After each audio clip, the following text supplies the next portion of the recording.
తెలుగు రాష్ట్రాల ప్రజలకు high alert. ప్రళయం ముంచుకు రాబోతోంది.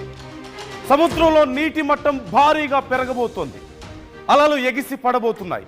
కొండ చర్యలు విరిగి పడబోతున్నాయి. నదులు, వాగులు, కాలువలు ఉప్పొంగి ప్రవహించబోతున్నాయి. ఆ పరిసర ప్రాంతాల్లో ఉండే మీ ఇళ్లను, మిమ్మల్ని ముంచేసే అవకాశం ఉంది. సుమారుగా 100 కిలోమీటర్ల వేగంతో గాలులు వీయబోతున్నాయి. అంటే చెట్లు ఎగిరిపోయేంత, ఇళ్ళు కూలిపోయేంత స్థాయిలో. ఇక మీ పంటల గురించి, మీ పశుపక్షాదుల గురించి ఆలోచించాల్సిన పరిస్థితి కూడా లేదు. ముందు మీ ప్రాణాలను కాపాడుకోండి, మీ కుటుంబ సభ్యులను కాపాడుకోండి. 2 తెలుగు రాష్ట్రాల్లో ఉన్నటువంటి మీ కుటుంబ సభ్యులు, మీ స్నేహితుల్ని సురక్షిత ప్రాంతాలకు తరలించండి. మోంథా తుఫాన్ పేరుతో ఇప్పుడు సరికొత్త సంచలనం, ప్రళయం రాబోతుందనే చెప్పాలి. గతంలో ఎప్పుడో హుద్హుద్ దాటి